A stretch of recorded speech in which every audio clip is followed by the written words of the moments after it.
Welcome, beautiful people, to Curating Black Thoughts podcast. This is a safe space for Black folks from all walks of life to discuss the difficult conversations. Here, we're not trying to agree or disagree per se, but we are trying to communicate our differences, our similarities, and our common goals so we can get to a better understanding and we can start supporting each other, y'all. Thank you for joining the Love Village. I'm your host, Quincy J. Roberts Sr., and you have just been queued up. I'm mad. I'm ready. I'm mad. I'm ready. I'm mad.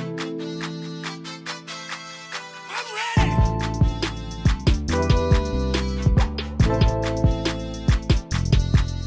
I'm mad.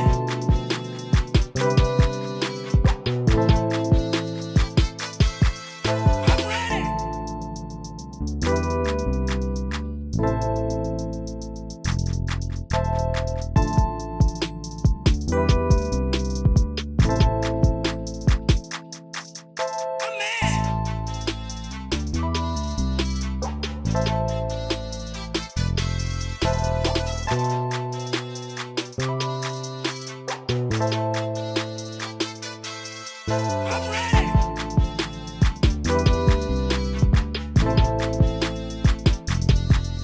I'm mad.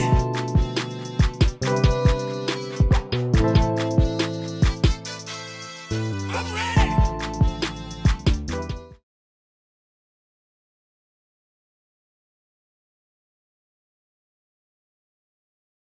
Young, Black, and gifted, leaders of the new school.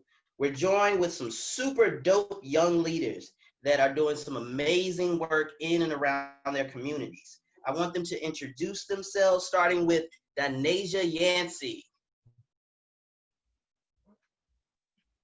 Hi, I'm Denasia Yancey. I use she, her, and hers for pronouns, and I'm a Boston born and raised activist and organizer.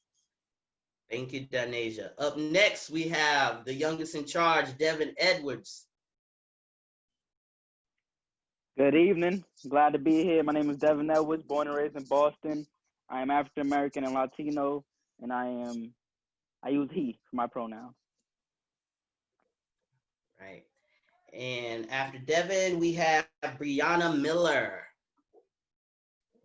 Hello, everyone. I'm Brianna, of course. I am Dorchester, more specifically within born and raised, and I love, love, love my city, and I rep it. And I'm also a community organizer, and I'm glad to be here. All right, I see a pattern here. Let's go, Celtics. And last but certainly not least, we have Carlita Chambers Walker.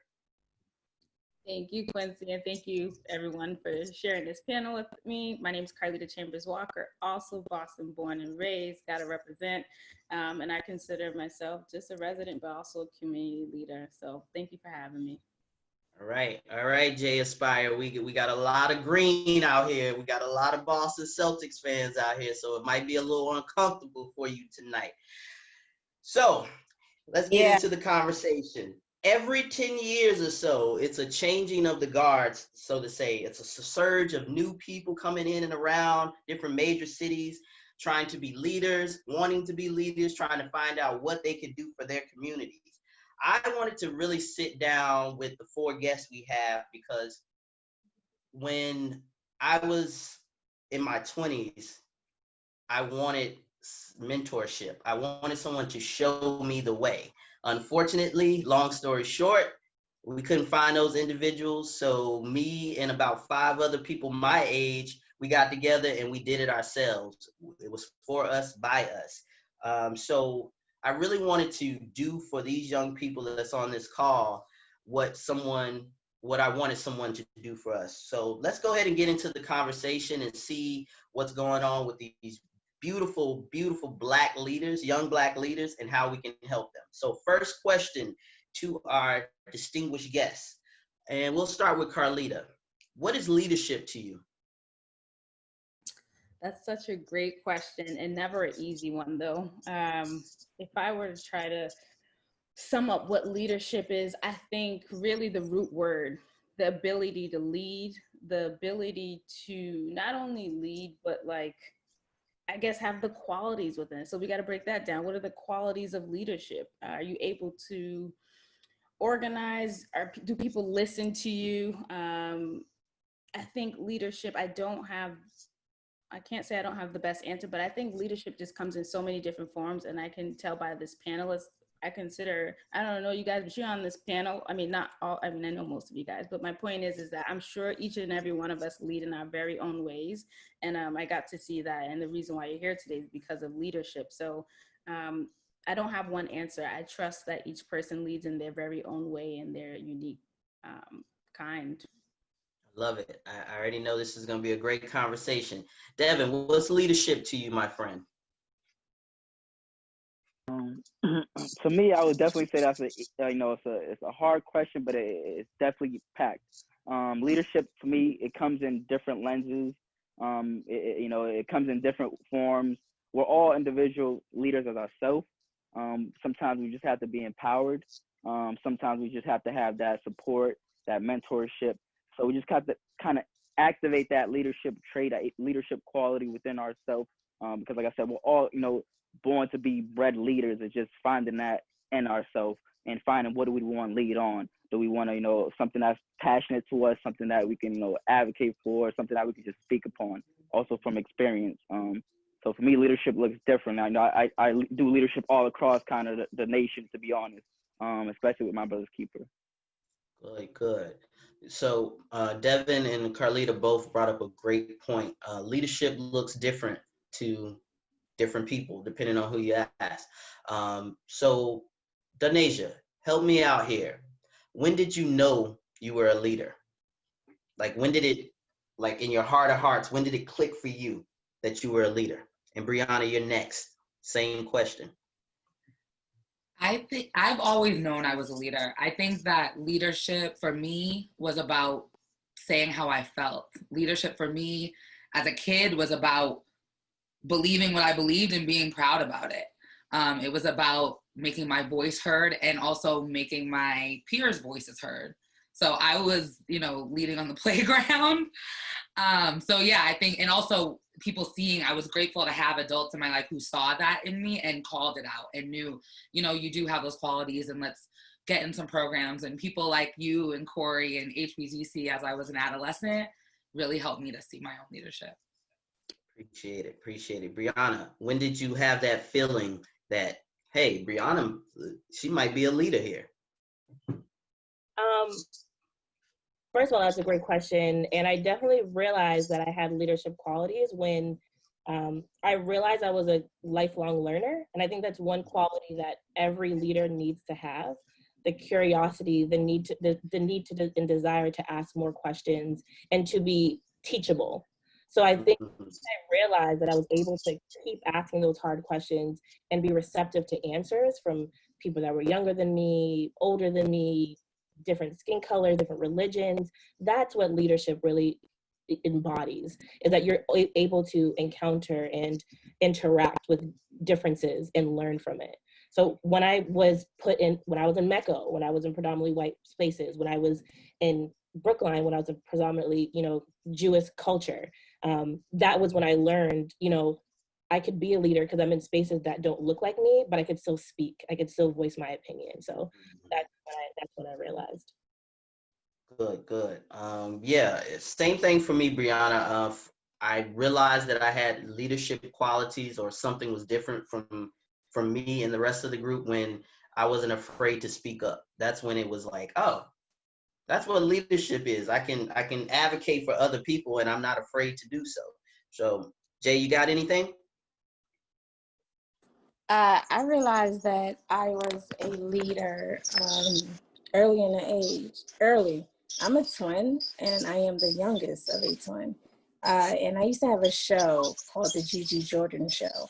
And so I used to interview people on my grandfather's sofa.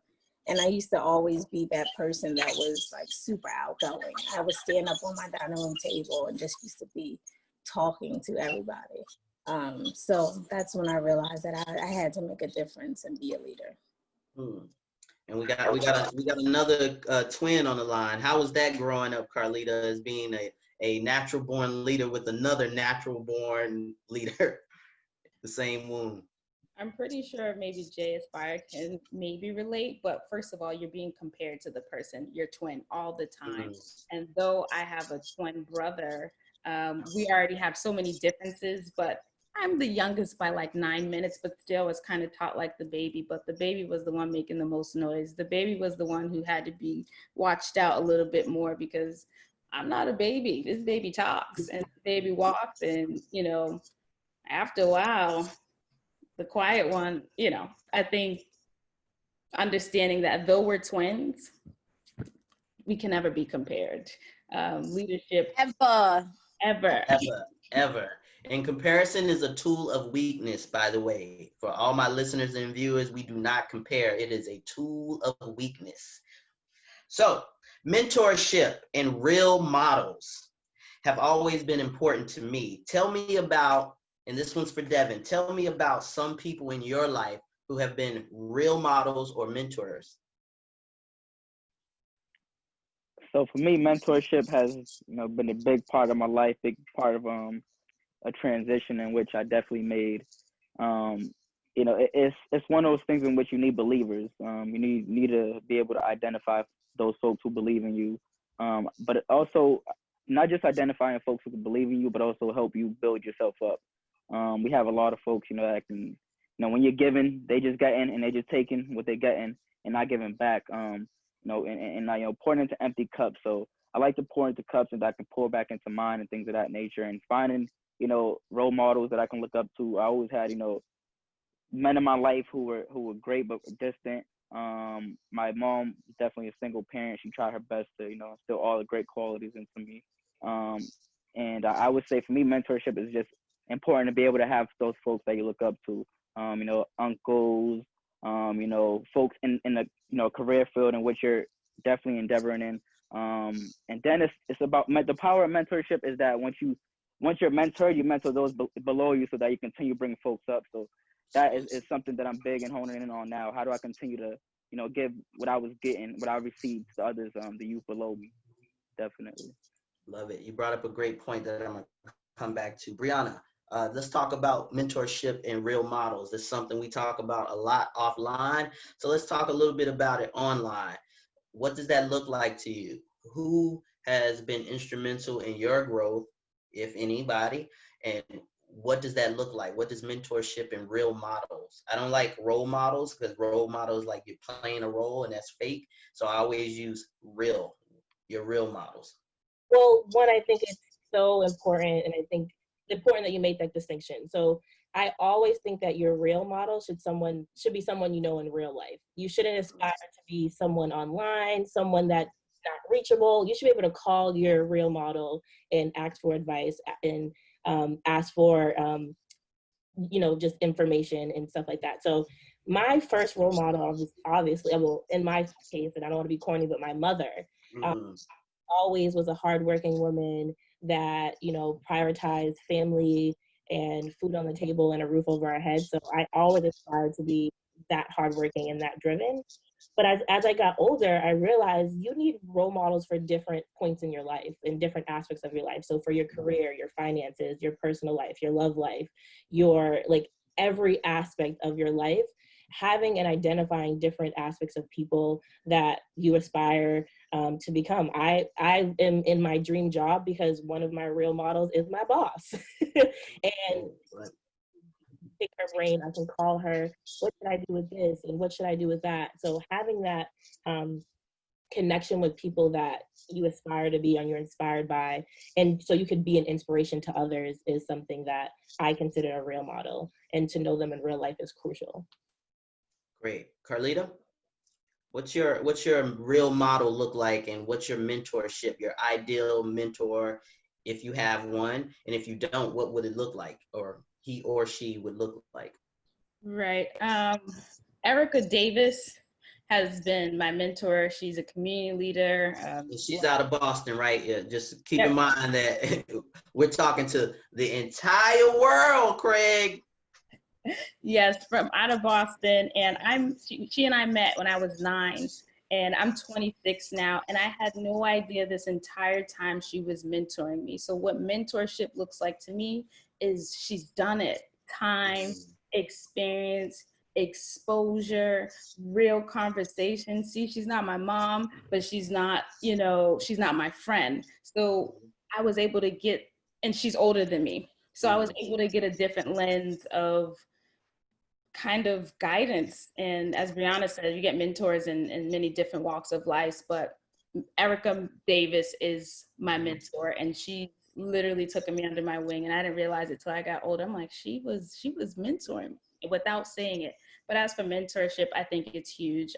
It's also played a huge role in my life, and I think giving back that time, even if you're a country away, that phone call, making that time, hey, how you doing? Just seeing how they know what you're doing. They know your best interest. They know, they want the very best for you. And I just think it's priceless. And I think mentorship, more people can do it. Just, are you willing to invest in a person that you really care about? And I'm so thankful that people have poured into me and gave me more than I probably deserve.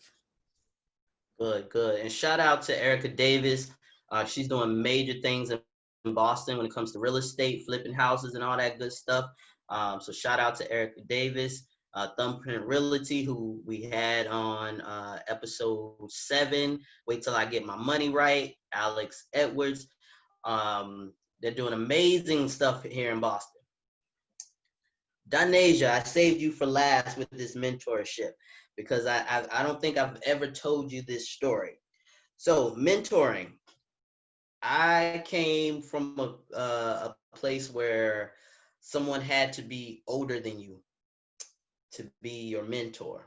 And it wasn't until I came to Boston, couldn't find Black gay people that looked like me, doing the work, non-existent.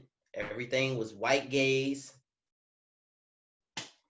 So we started our own organization, and in the process of starting our own organization, I met some of the most interesting teenagers. I was out of college, considered a grown man. I think I was 26, 27. So I meet these 2 individuals, and I'll call them by name because one's on the phone. I meet this kid, and she was a kid to me. And she used to correct me all the time, young people. And I'm like, this kid, I meet this high school kid named Donasia Yancey, and another high schooler, Alan. So I meet these 2, and me and my husband were running this organization. We think we big shit. And I'm looking at these 2, and they're getting us together. They're coaching us, like, no, do it this way. This is how you say it. This is the terminology you use. Because I was one of those people that was just thrust into leadership. I didn't want to be an LGBT leader or activist. I was just thrown into it. So we started really fast. We didn't know what we were doing. So, Donasia, I want you to talk a little bit about the people who have influenced you, because you have influenced me. And then I want you to talk about mentorship when it comes to age demographics, because we're probably like 10, 15 years apart. And some of my biggest inspirations are on this phone call when it comes to Carlita, Devin, Brianna, and you. And y'all are 10, 15 years younger than me. So do you believe that a person has to be a certain age to be a mentor? Does the dynamic have to be male and male, or male and female? Like, let's talk a little bit about that after you talk about who has influenced you as far as real models.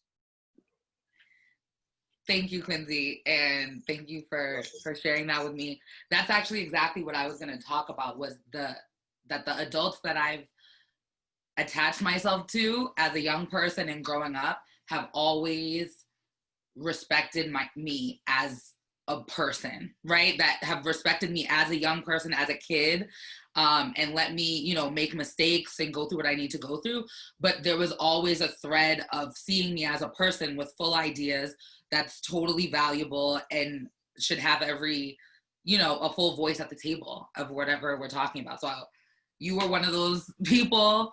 And I think that that's one of the keys in any mentorship relationship, even if you are older, to know that it's not a one-way street. All of my mentors say that they learn from me and I learn from them. And the people that, you know, as we're now, you know, we're not getting to 30, we're mentoring. But again, I learned just as much, you know, the youth who are doing FTP right now are really, really doing great work in the city, and I'm learning so much from them. So I definitely think it's a dialectical relationship. Love it, love it. So in 2011, and we're going back in time, and I talk a lot about this offline because I'm watching the news and seeing the movement continue. I'm seeing new, different movements spar off from old movements and such. And so in 2011, my husband and I, we created this thing called the New Leaders Institute. And it was pretty much an academy that Black and brown LGBT young folks who wanted to be leaders, we put them through workshops and different types of things so they could get the resources and the know-how to be what we deem as leaders. So we were able to get about 50 young people through that program, and I'm seeing them as adults now taking on bigger and better things. I don't see that now, and I'm just speaking for Boston, my audience. I can't speak for Atlanta, Jay Aspire, or Georgia, and I can't speak for North Carolina and these other states that are listening, but I can confidently speak for Massachusetts and specifically Boston. I don't see those type of programs. And by the way, we offer these programs at no cost. We never charge anybody for anything, but that was in 2011. We're now in 2020, and I don't see a place where young people can go and get that type of information, those resources, and meet people that look like them. So my question to the guest, what are some things that you know about that's going on in your respective communities that people that are listening could either go to, support, or create on their own? Because I'm all about if it doesn't fit for you, it doesn't necessarily mean it's negative. It just means that you need to create your own shit. That's the tip I'm on. So Brianna, you're shaking your head. What's out there in Boston or surrounding areas? Because you don't necessarily have to be Boston based. A lot of my mentorship and the information I get are from people from New York and from Atlanta. You got Jay Aspire right here from Atlanta. So Brianna, tell me a little bit about what's going on in your community. Well, first off, when you were speaking, I need to say this. First, when I was in City Hall, I was just a deer in headlights when I first got there, and the first face I seen was Q. Like, and he immediately took me under his wing and was like, "Girl, you gotta go here, here. This is like the little things like food's here and stuff like that." So I really appreciate that. And I don't know if I've ever said thank you, but definitely thank you. I appreciate you. If you Black, I'm definitely gonna look out for you. I'm not anti shit, but I'm pro Black.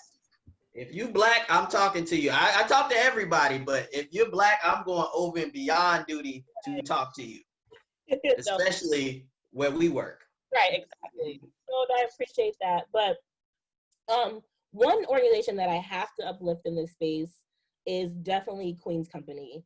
Queen's Company does a great job with, they have a membership for professionals and business owners, entrepreneurs, and they really hold workshops and sessions where they're really targeting the young professional. And that's where I am at my life right now. But I also feel like there is a dire need for more space for the 20-somethings to develop, professionally develop, and personally develop.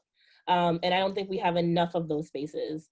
So I was shaking my head because I was in agreement. I don't think there's enough opportunities for us for free, because there are a lot of these programs that I know about have a cost, and I'm a public servant. I can't afford it. So knowing that there's a need within our community and our demographic that's not being met, the 20-somethings also need guidance and mentorship, and we need it at a reasonable price.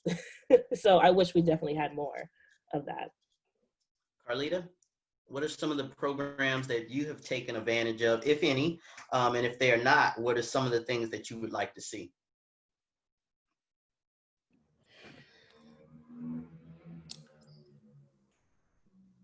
I'm gonna say that we're all independent, and I say that Yeah. because each person I meet has plugged me in, has found my interests, has helped me, whether it was resume workshops, whether it was here's how you should do outreach for this. But I can't, as a kid, I can say I went to Bird Street Community Center, and this was way back, not way back, but 2008, 9, 10, and that was a community. That's way back.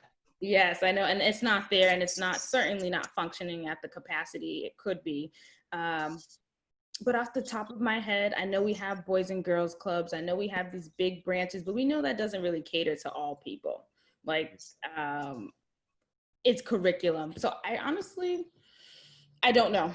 I don't know of any organizations that I can name right now confidently. However, I would like to see more.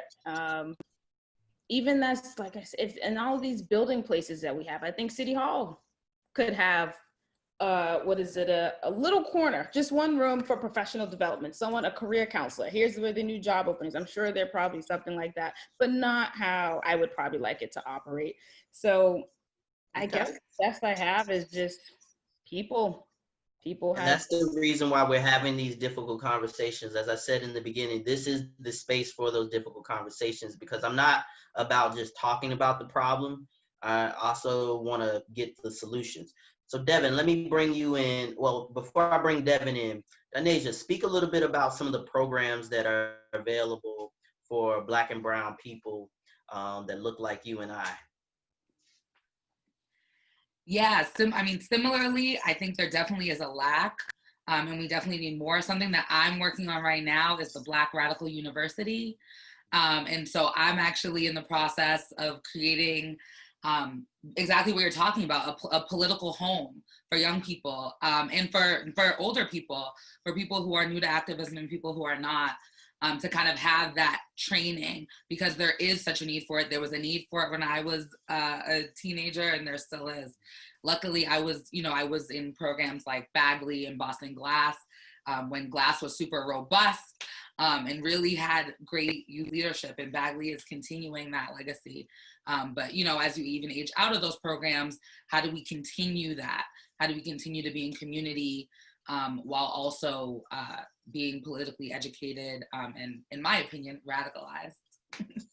Love it, love it. And shout out to Bagley and Glass. I used to work for Boston Glass, JRI, and Bagley, of course, our big sister, Grace Starling over there. She's doing amazing work with LGBT youth, specifically LGBT youth of color. So if you are in the Boston or greater Boston area, check out Bagley. All right, Devin, the man who's met the president at least once, and I'm talking about the real president, Barack Obama. All right, it's only one president that we acknowledge these days, and that's Barack. So Devin, tell me about some of the programs because I know firsthand what some of the things that you have experienced, some of the great things that you have experienced through My Brother's Keeper, but no one can tell your story as better than you can. So let us know what's going on in Devin's world as far as programs and things that you can get into. The beauty in programming is that if it's intentional, it can definitely change somebody's life. For example, like My Brother's Keeper with me. When I was introduced to My Brother's Keeper, it kind of was an umbrella. And unfortunately, as a lot of us said here, there's a lack of a presence of youth leadership, youth development, building up our youth here in the city of Boston.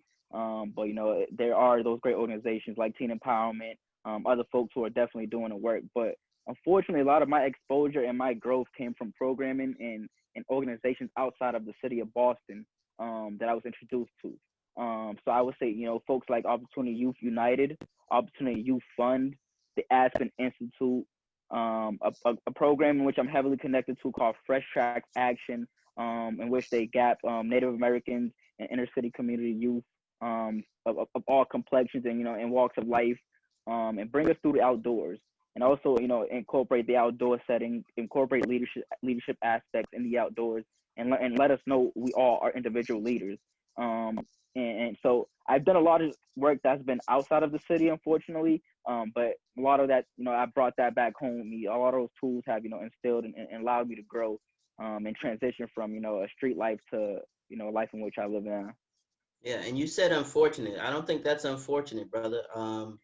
One thing that people have to understand, and me being from a very, very small town in North Carolina, sometimes you have to leave to come back. So don't feel bad about going outside of the city of Boston to get the resources and the information you need to come back to be a stronger Black man. So don't ever apologize for that. Don't ever apologize for that. So hold on, I'm reading this. Bringing knowledge back to the neighborhood. Absolutely, bring that knowledge back to the neighborhoods. That's what we need. Each one teach one. All right, let's move right along. Brianna, what frustrates you the most about being a young leader? Wow, that's an interesting question. I would have to say, to your point of earlier, of just lack of opportunities for mentorship and opportunities for training and like sharpening skills.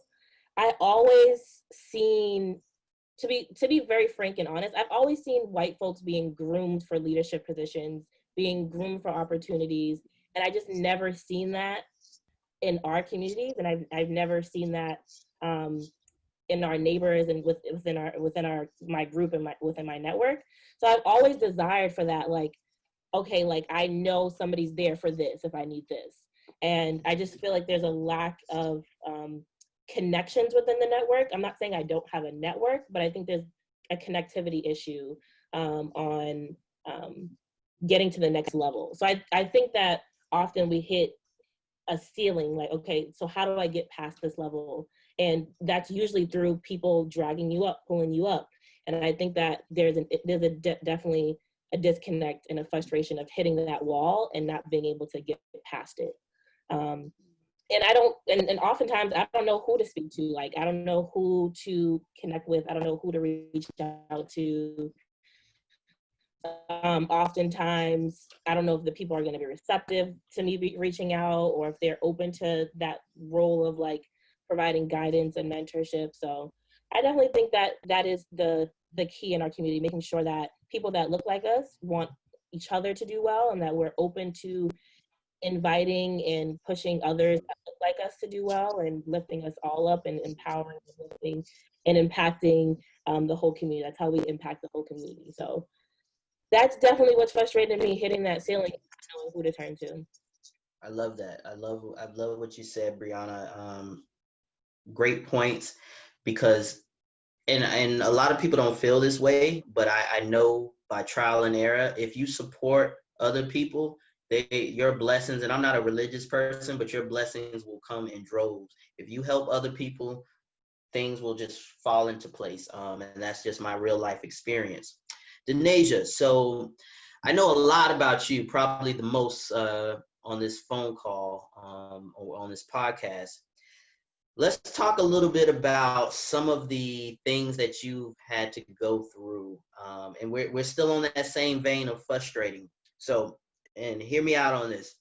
When we first started out, and I say we as you, I, Corey, and some others, when we first started out with this LGBT activism, it seemed to me, and this is just how I feel, this is not a fact, it seemed to me that the Black LGBT people in Boston that were older than us looked at us as a threat instead of embracing us. I've also witnessed behind the scenes and in front of the scenes how people built you up to be a great leader. And then also, same people that was building you up were trying to tear you down in the process, because as it was told to me, she's getting too big. And I've heard that before about other people, but I've always wondered, like, what is getting too big mean, and why are we trying to tear this individual down that we put there? So let's talk about it. Let's get into this conversation. You got to go off mute first, though. Yeah, thank you. That feels very validating. That was exactly my experience. Literally, some of the people, I was determined to have a Black lesbian mentor. I was determined in Boston. And the same people that were my adult advisors and whatnot when I was a young person, as I got older and actually started getting positions in these organizations, were all the way against me. When I was like, well, this is what you taught me, you know what I mean, to fight for better. I was a housing case manager, and I was at an organization that wanted to give out sandwiches for Thanksgiving. And I was like, wait, when I was 16 and I came here, we had a real Thanksgiving dinner. So if that's what we're gonna do. And I got all the pushback from the very same people who were doing that before. So I wasn't part of those conversations on the other end, but it did definitely feel kind of like, oh, we want to support someone until they get to a level where we feel like, oh, wait, there's only so much up here, which even where they were was not up here, right? Exactly. So, there's no top. There's no top. Right. And gatekeeping, really nothing. So, I mean, I'm glad I've grown from that. And I'm glad that I had that experience to know what not to do, honestly, and how not to support young people or anyone. Because, like was just said, other communities, are grooming folks for these positions, want their, next generation to take over. And so that's how I try to operate, and hopefully we can make that true for the next generations. Devin, I'm going to come to you because you are the only male on this panel. I don't like using the word panel, but we're going to use it on this panel. What frustrates you when it comes to being a young leader, a young Black male leader? I think the frustrations that I receive definitely when being myself and just trying to lead and make sure folks can come up behind me is that the ageism. Sometimes to a lot of the points is that folks older than you, we have younger folks, we have our own our own ideas, our own mind, and we're strong and passionate about those.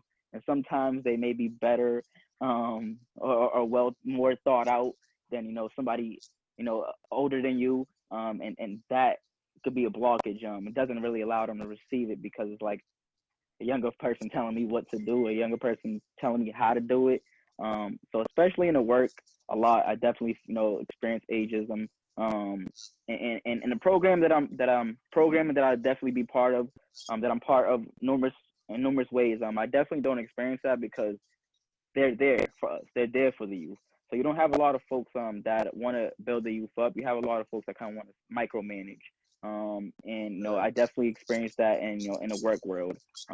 This is because you're you got no hair behind your neck. How whatever the saying is, you too young basically. Yep. Tell me how to run this. I've been here longer than you've been alive, type of thing. So still got spoiled milk on the back of your neck. So yeah, we get that, and that definitely makes it difficult. But we push past that. Yeah, and it's a gift and a curse. You're not gonna get everyone that's gonna root you on in life, but those individuals that are there, still there, and really want to see you succeed, invest your time and energy them. If I could jump back in on that, Quincy, I just wanted to say, looking now, all those people that I was looking up to and was wanting to support me are not anywhere where I would want to be now. And the people like you who continued to support me and didn't try to tear me down are the ones who I'm like, okay, now we're really doing big things. So we can have a whole separate podcast about that. I pass by them all the time, walking by the train and everything, and they're like, Quincy, you look the same. And I'm like, well, you look different. Sorry. So yeah, I'm there with you, sister. Carlita, I want to come to you. So we have Cardi B, we got YBN Corbin, we have pretty much all the actors on Blackish being activists, being leaders, being at the forefront of every movement. Do you believe that celebrities have to be activists / leaders? Carlita. Good question. I think people have to be themselves first. So if you truly don't care about activism, if you don't care about certain topic issues, because you have that platform, I probably would want you to use your platform to kind of share a message or kind of some type of topic matter or issue that's related within the Black community or kind of around the world. Sure, but that's the problem. We're asking people to be people who they're not. I'd rather you be yourself. Of course, there's so many parts of who we are. Everyone's not born an activist, or some may say they are, which is fine. I think them being more willing to channel in a different part of maybe what they haven't tapped into. So no, I don't expect anything from anyone but themselves. And Brianna and I talk about this a lot. Like, stop expecting people to be someone who they're not. So if you got community leaders and you're treating them like politicians, wait a second, they're not even an elected seat.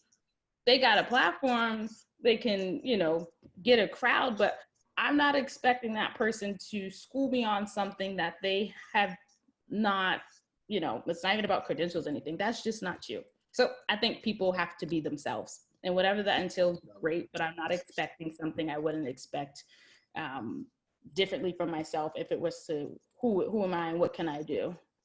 Love it, love it. And that question came from one of our listeners. I hope you heard the response to that question, because they asked me, why is Kendrick Lamar so quiet? And I'm like, shit, I don't know Kendrick Lamar. I don't know what the fuck he doing.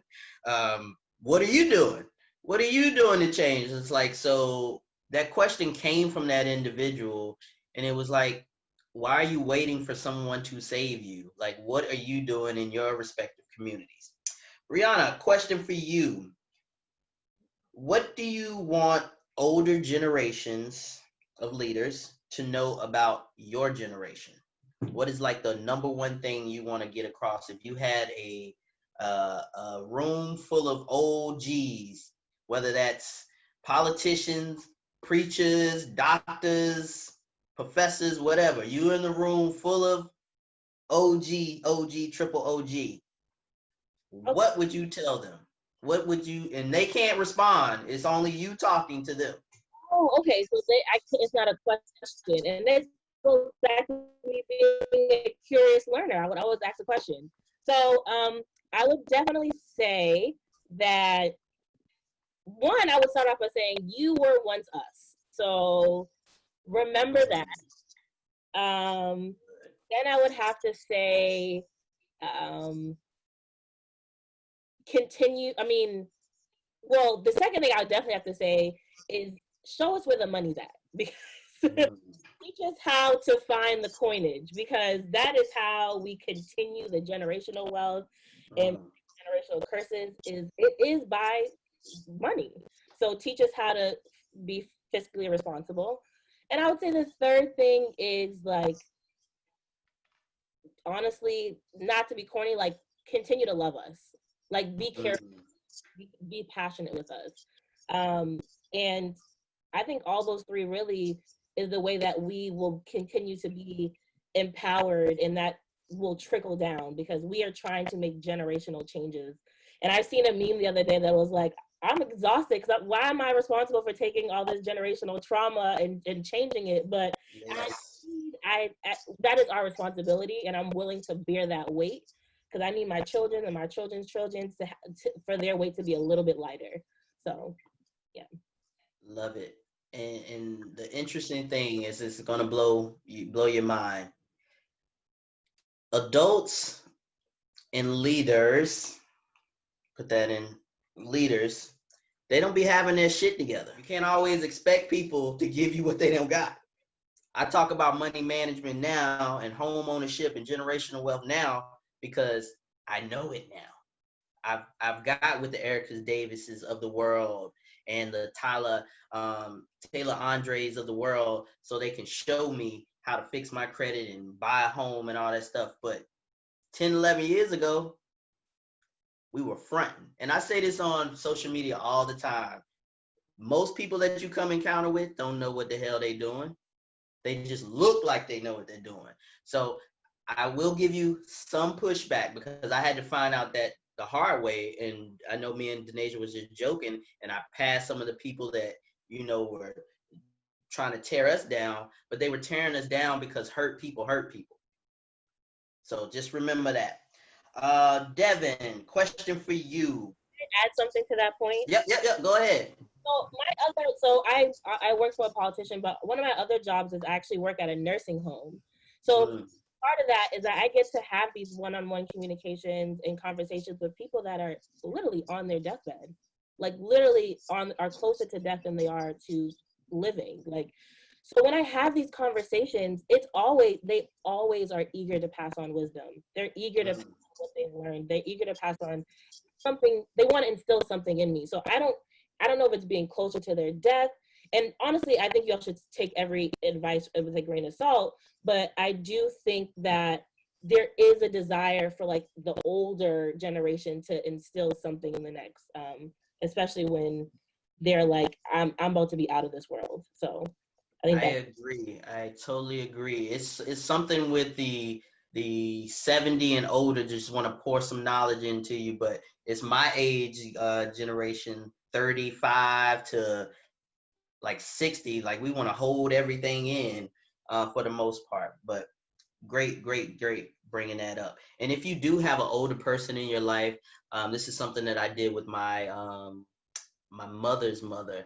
I started recording our conversation with her permission, of course. I started recording our conversations because she's the last living sibling, and we didn't do a good job of gathering our history. So now when I call her, I say, hey, Grandma, I'm recording you. Just want to make sure I get everything. And I just start asking her questions about like what was life like for you when you were my age and stuff like that. So good. Devin, let's talk about social media and how leadership and activism has formed in the era of social media. Question for you. Do you think social media has given leaders, specifically young leaders, a leg up? Or do you think it has hindered young leaders where people don't take them as serious because everybody has deemed themselves the next big thing? I see it as definitely twofold with social media, and it definitely depends on how you utilize the platform that you have and your following. So for some folks, some young folks, it's easy to get trapped into the hype. There's definitely some misinformation. They can definitely be misguided if they're not, their following is not, for folks that are definitely people that you could just listen to and know they're real deal, and you could just take what they say and relate that to a family member. But then those folks that are be on there say conspiracy theories, all of that. So I think social media, depending on how you use it, especially for us young folks, can make us or break us. Certain folks go on there and have a great following, but don't utilize it for the point that they should be utilizing it for. Grasping attention, of the younger folks. A lot of what you see on social media is just the rap and the what's going on with these these celebrities. It's all hype on there, and I can tell you that for me, my presence on social media is very slim. Before I had a reckless presence on social media. I do whatever. Now it's definitely all about what am I giving out and what I'm getting back from social media. Can I share information that is useful rather than just being on there ranting about my personal opinion type of thing. And that's how I try to utilize it, and that's how I hope the younger folks start to utilize it. Carlita, add to this a little bit.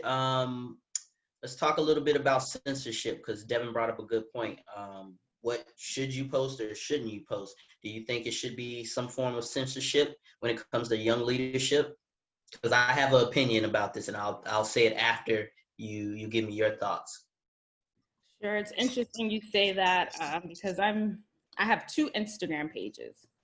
One is personal, and the other one I really like to utilize because that's where I'm spreading my flyers, the information, and I just don't want flyers all over my personal Instagram. But both of them are personal.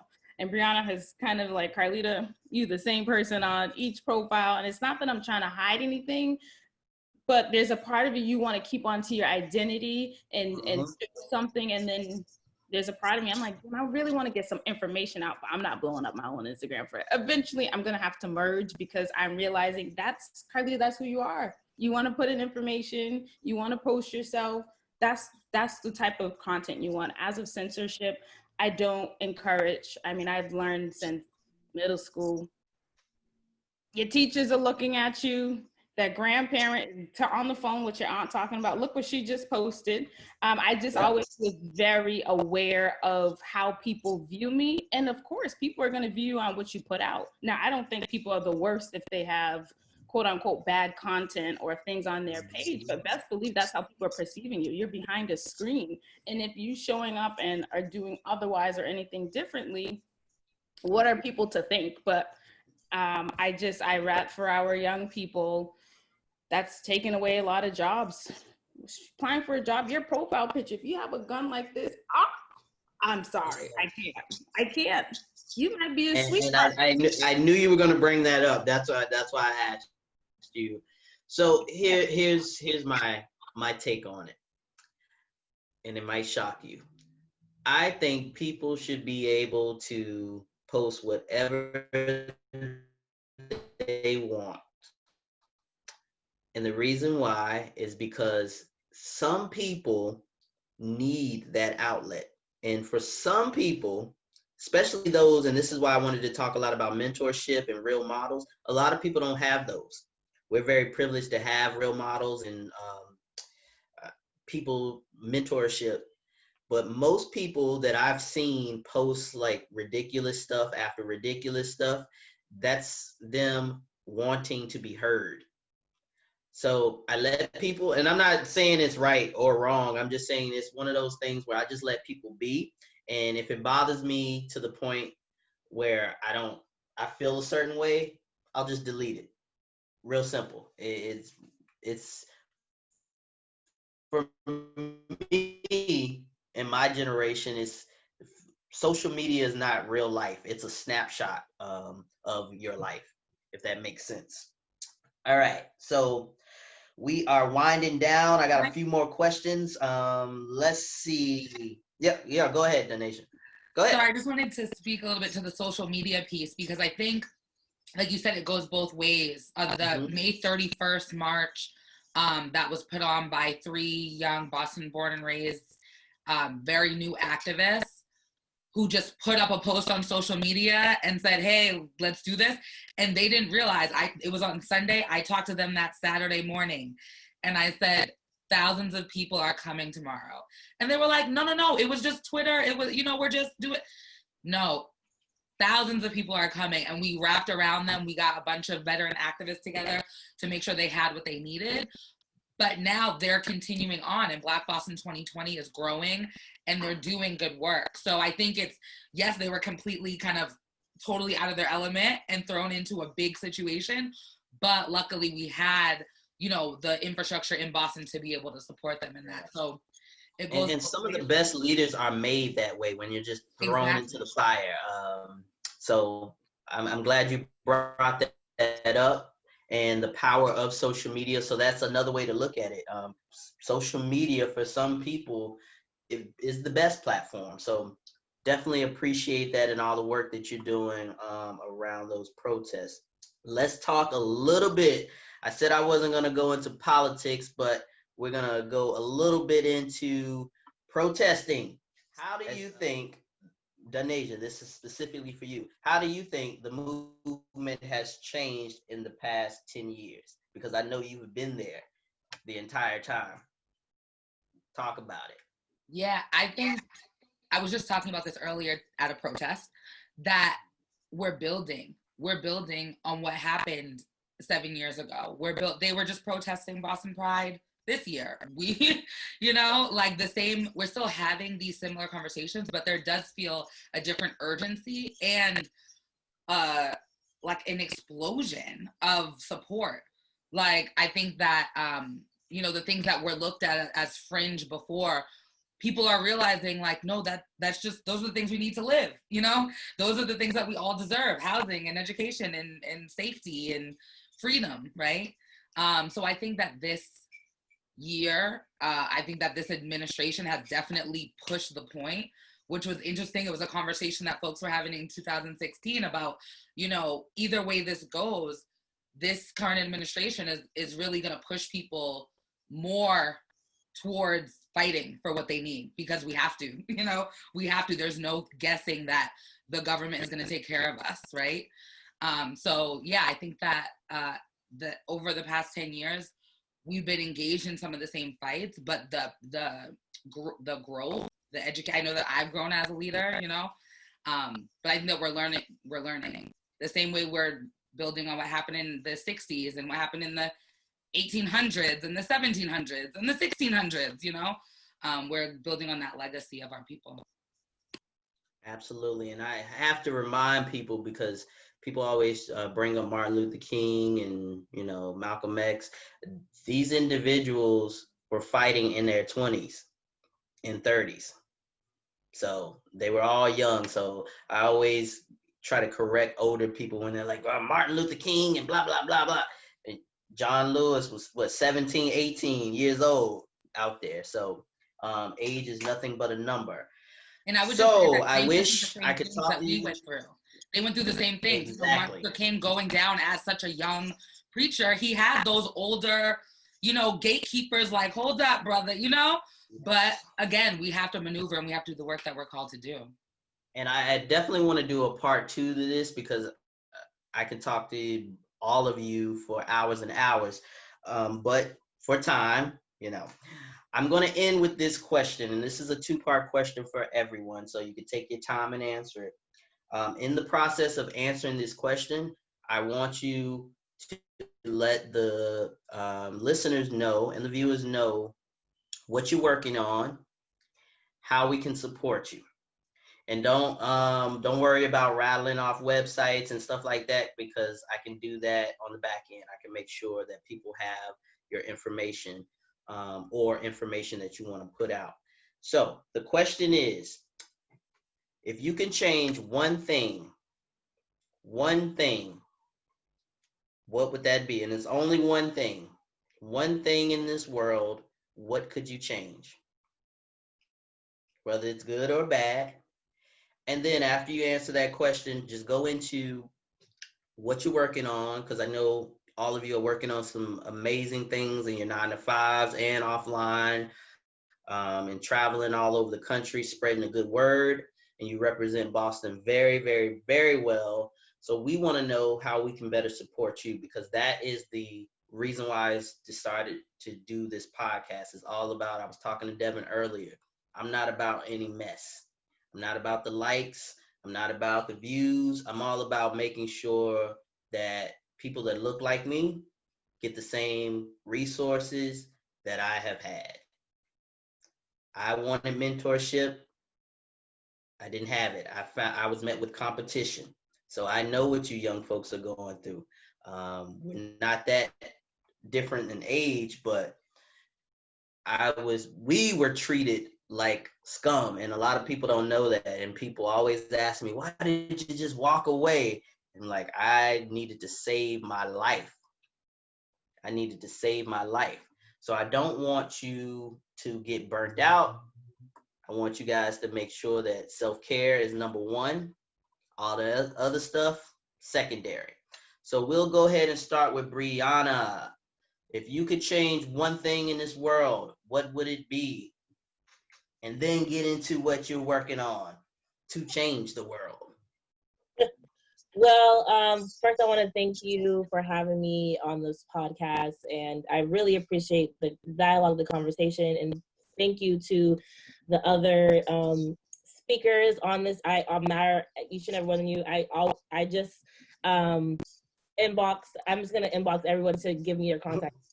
So, I honestly, first and foremost, I would say free housing for all, because housing is the biggest, determinant and indicator of, poor quality of life. So I think there needs to be adequate and fair and clean and just housing for every single person on this earth. So if I could change that in one swift of the wand, that would definitely be it. We see housing situations being determined, especially during this pandemic, being determining health, their, people's health, their employment, their jobs, their income, their food accessibility, all of that. So that is definitely what I would change. And what I'm working on now, Carlita and I are working on Uplift and Impact. We are a two-man band, really creating space within Boston and beyond. We've had audience members from beyond just the city, and we're really bringing dialogue and action. And I think that's another important piece that I wanted to add: dialogue and action to these conversations that's helping uplift the Black community. We actually have one, we just had one on politicking, understanding and educating people that look like us on the political process and how to become more politically involved. We had a lot of great leaders on that, and we actually have one coming up on the 29th called Know Your Rights, and we'll have Asha White, who is from the Massachusetts Black Lawyers Association, and we'll also have Ivan, who is the executive director of the Lawyers for Civil Rights, and we'll be talking about civil liberties. What do you do when you're encountering law enforcement, and how we can be armed with knowledge to fight against this oppression.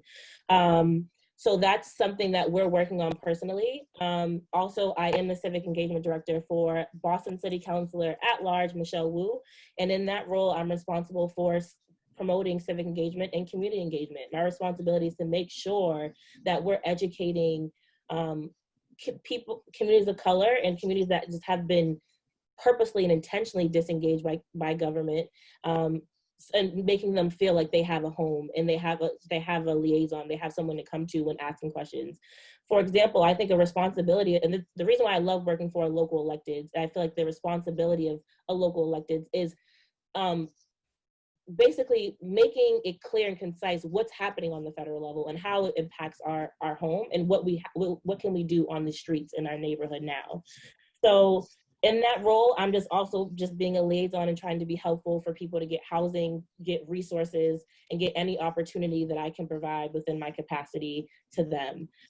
So my Instagram is lovethy_melanin_. So please follow me there. I am one person, so I post my civic engagement stuff there. I post my uplift and impact stuff there, and I post my personal life there. I don't know if you've seen in the chat, but I will be in a section one day and I'll be in a press conference the next day, because I'm authentically myself 24/7. I'm not sugarcoating anything.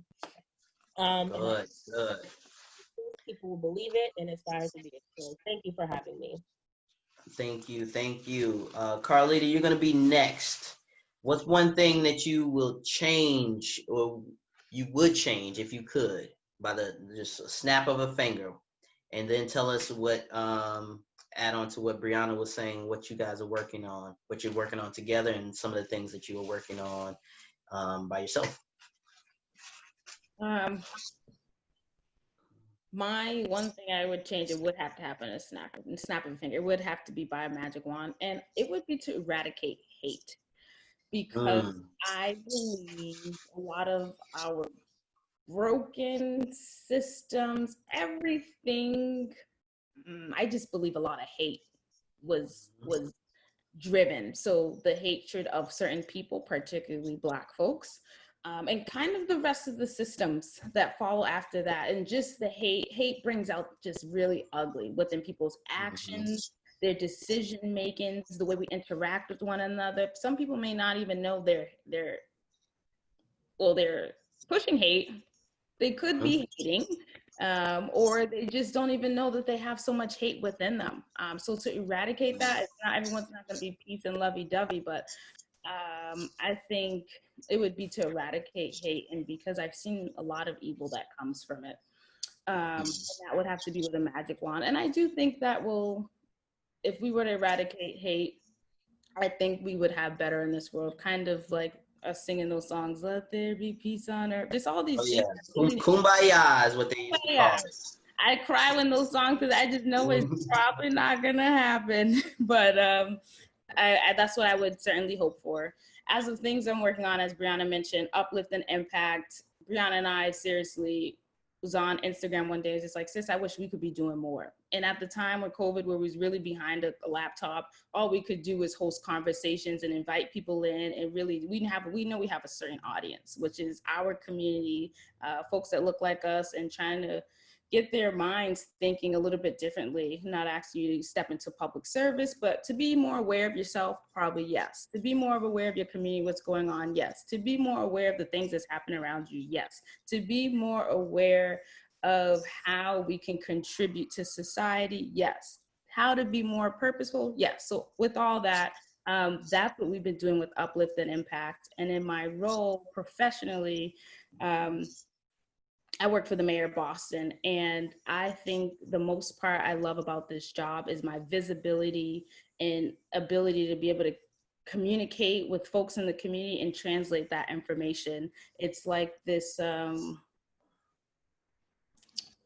it's sometimes a lot of people are still surprised that I'm in the role. When I show up in certain places, just like, I'm supposed to be here, you can be here. And I use this all the time. Sometimes people will walk up to me first before they do the mayor, maybe because they can connect with me before they can connect with him. And I stand on my own, not who I stand next to. It's an honor to stand with and beside the mayor a lot of times, but I also stand as an individual person and know that I'm able to give and offer something different that some people just may not be able to offer. So in my role, both professionally and personally, I think I like to influence in the rooms and the spaces or wherever I show up. I will always have something to say and hopefully something to contribute to. So I think just being visible in a world that can sometimes feel dark, but be that light. And in some ways, I feel my light shining on others. So I'm not going to continue to dim. And as Brianna tells me, step into my purpose, step into your light. And I'm trying my very best to do that. And you're doing an amazing job. I can say firsthand. And shout out to Mayor Walsh. I heard he was a great guy. You know, I don't know, but I heard. I'm just joking. But no, I see firsthand that you are a ray of light. Like when you step in the room, it's like, who's that? Because you're so positive and you're so helpful and you're so forward thinking, and we need that in local politics. So keep up the great work. All right, Devin the dude. One thing that you would change, brother, if you could just snap or magic wand or however we're gonna do it, roll the dice. If you could change one thing, what would that be? And then let the people know what you're working on and how we can better support you.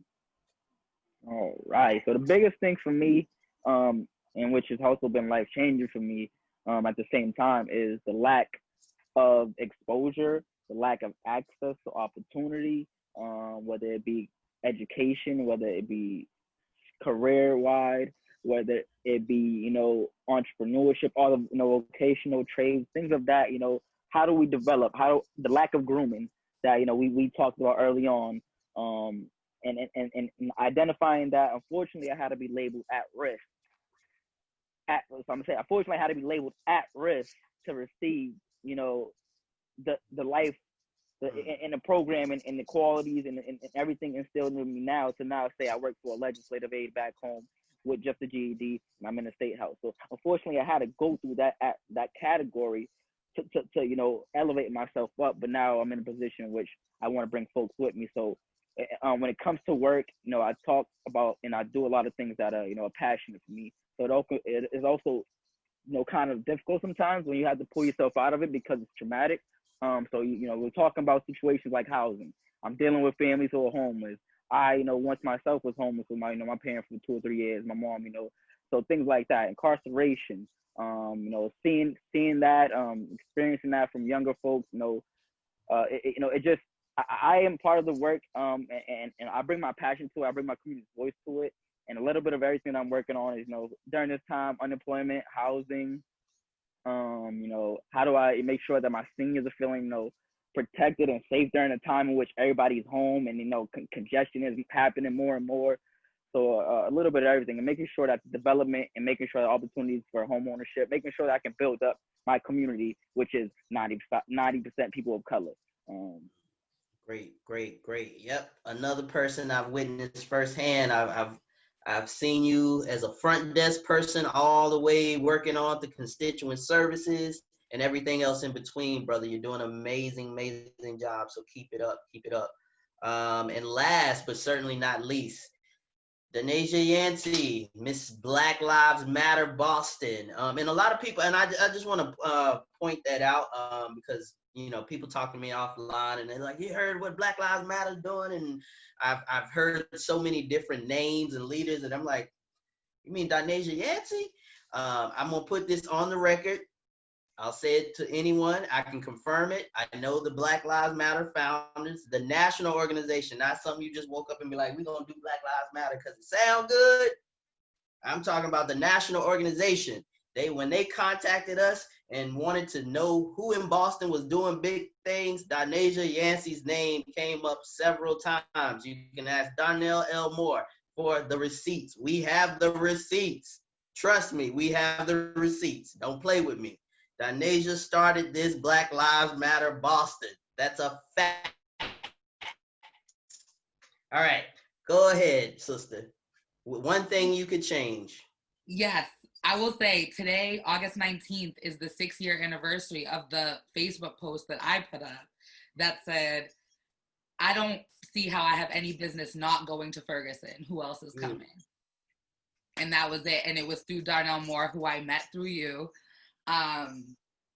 Wow, it's just incredible. But the one thing that I would change is people calling the police on Black people and calling the police in general and thinking that the police are doing anything for our communities.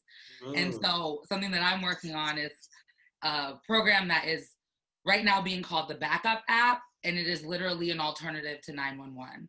We're building it as an application that not only can connect you to your immediate circle of people that you've already connected to and pre-selected, people who are really in your life, but also to connect to a community that is in a certain radius of people who opt in and say, we're gonna have eyes on, and be able to actually respond to emergencies in real time. Are you familiar with that Raheem app? Raheem? Yeah, look that up because I'm actually trying to get him on this podcast to talk about him and some other police officers that I know. But his partner, long story short, was murdered by police, and he created this wonderful app that kind of tracks police behavior. And he's been traveling all over the country trying to, you know, get startup money. I've donated a couple of times, posted his stuff. But I think you and him need to connect and do some work together because he's on that. He's out of DC, I believe. But I'll get you the information once we're offline. Yeah, please. But what are you working on? What are you working on? We're rolling this out and trying to have a beta version available for the election. We've got organizations that are already excited about using this for poll watching. And so we can work out those kinks to be able to roll this out nationwide and worldwide. So please keep an eye out for that. Talking about social media and how we distinguish kind of our roles, something that I really struggled with starting, you know, Black Lives Matter Boston and really jumping in 24/7 to the work. So I'm launching Pay a Black Woman, and that's payablackwoman.com. That's Pay a Black Woman on Instagram and Twitter. And so that will be the place where I kind of funnel a lot of my activism and work through to be able to have a little bit more of that personal, you know, people that I have 369 friend requests on Facebook right now. So, you know, like really be able to have my personal life a little bit more as I'm, you know, re-jumping right back into the fight.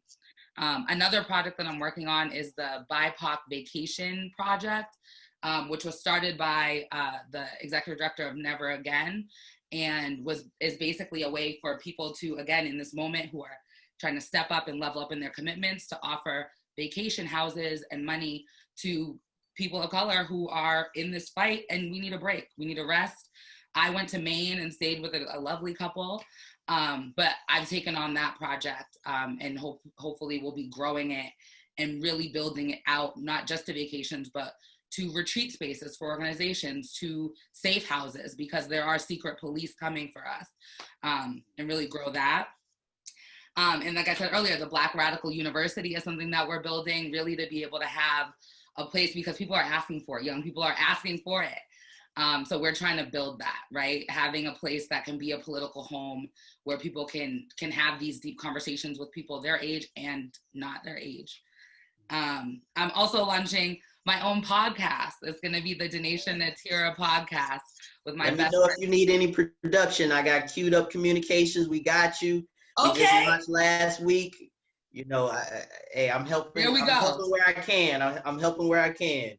Please do. Let's keep it in the fam. Yeah, my best I friend. don't want to do this too much longer. Like, this came out of like boredom and, you know. Yeah, quarantine. Yeah, quarantine type thing. But yeah, my best friend of 20 years, you know, we're just going to be having the conversations that we have with everyone. So we're super excited about that, and we'll definitely I can't wait. technical. I can't wait.